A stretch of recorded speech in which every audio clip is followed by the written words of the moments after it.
You know the old saying, we're on to Cincinnati? Well, we're on to Miami. But after looking at a lot of stats and a lot of statistics and rewatching it over and over and over, this Patriots loss just got 100 times worse. Welcome into Patriots Today by Chat Sports. I am your host, Brett Alper, and I'll just come out and say it like the Patriots, they could have easily, and I mean easily, won this game. You were leading at halftime, and then going to the second half, and you held the Raiders to 20 points. And if you usually score more than 20 points, you're going to win the game, and that's what they didn't. So I'm going to tell you why they could have easily won this and why just this loss in general is just so much worse than it seems like. But we have a little sub-battle going on between the AFC East. And this is September. We are in September. But we are second right now to the Dolphins channel here at Chat Sports. Beating the Bills breakdown, beating the Jets report. But this week we go up against the Dolphins. And I want to show the Dolphins Today host Nick Roloff who the better channel is. So if you love the channel, if you love our watch parties, love our live shows, and love the content, go ahead and hit that sub button. The first thing, and I want to talk about the defense a lot. And I know we're going to talk about how bad the safeties were, but they were getting pressure on Geno Smith. The Patriots generated 38.5% dropbacks on pressure, which was 10th in the NFL, and a 10.3% sack rate on dropbacks in week one, which was the 5th best in the NFL.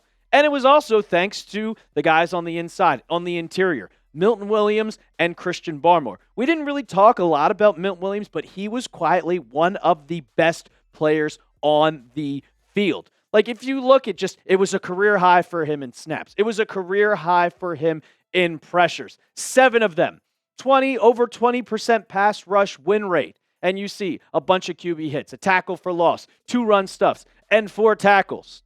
He was a beast on the field and worth every single penny. But if you look at this picture that I'm showing on your screen right now, this was 3rd and 11 in the first quarter on the first drive of the game for the Raiders where they scored a touchdown.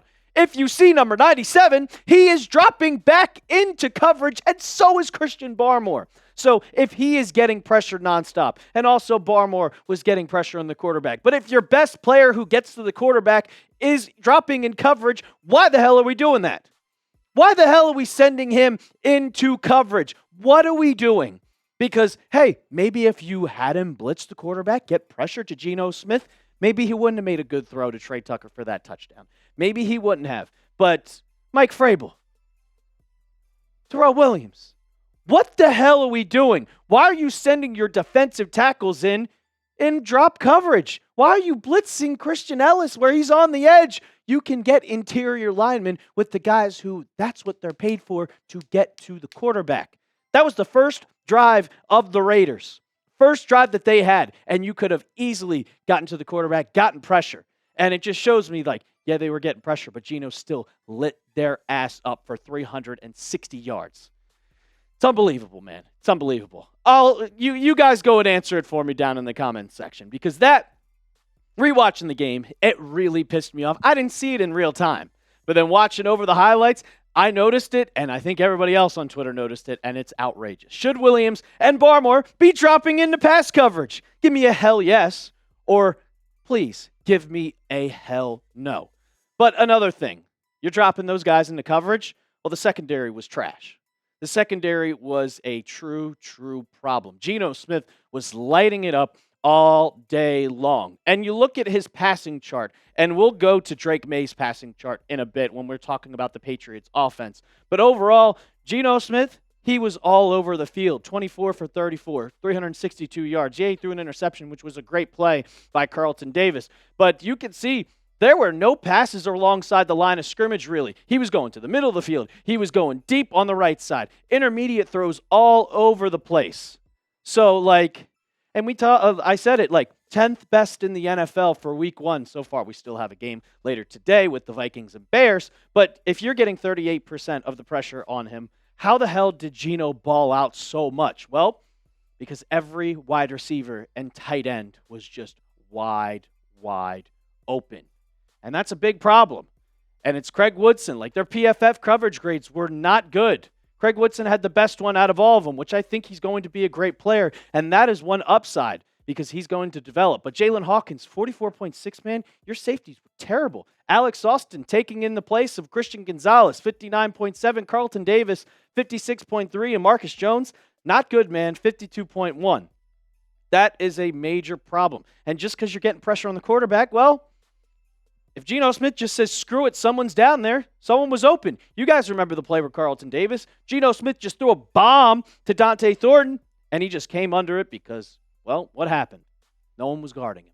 Please, please come back healthy, Gonzo. And I don't know if Hawkins is the answer at safety.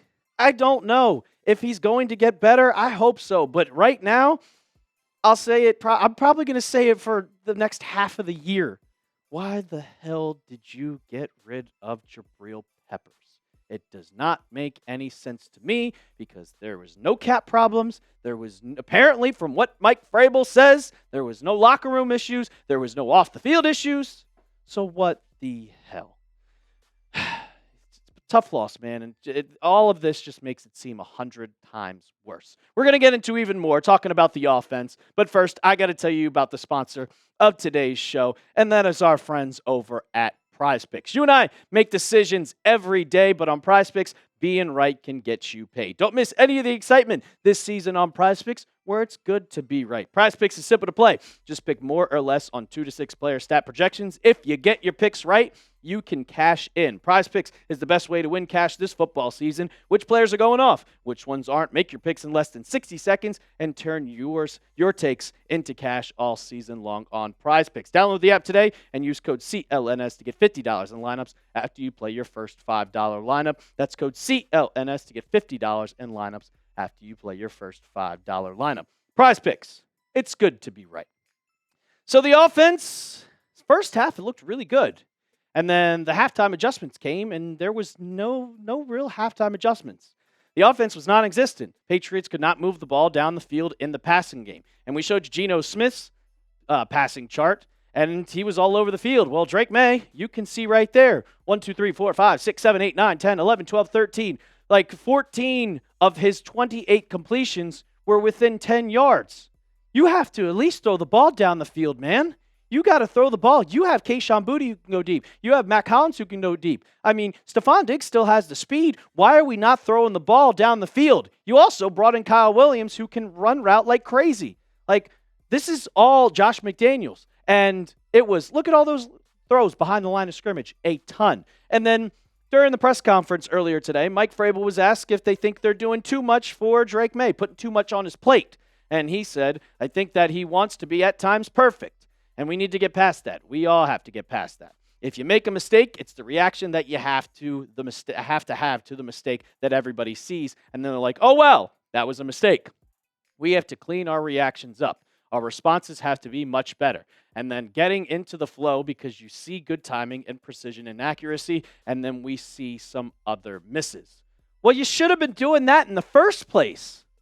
Like, if you're going to say all of those are things that you already should have known. And if you didn't know that and kind of felt like there was questions, don't you think you should have played Drake Maye a little bit more in the preseason if he had to get more reps? I mean, hell, we saw with the Bengals that Joe Burrow was playing whole quarters. Like, come on, man. This is it. And I will say, like, the biggest question of the entire offseason was the offensive line held up.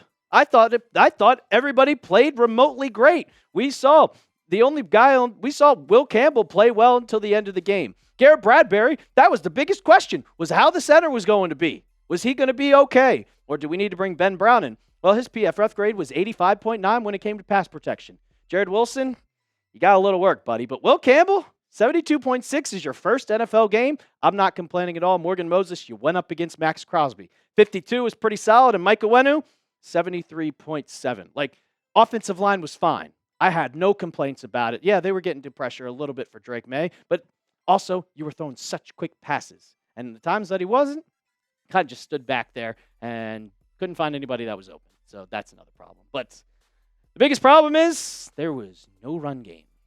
None. And Ramondre Stevenson got majority of the snaps, and then Travion Henderson didn't, but only 3.3 yards per carry and 60 total yards of running on the day. Henderson, 5.4 average, 5 carries, 27 yards. You see that?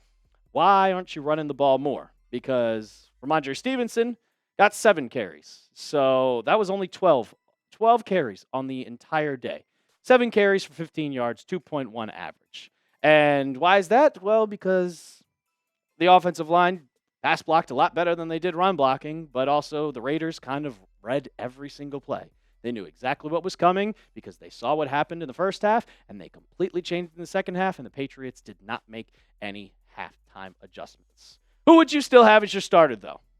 Because I think that gap is going to shrink between the snap counts between those two of them. Ramondre Stevenson or Travion Henderson? Let me know down in the comments section. Tough loss, guys.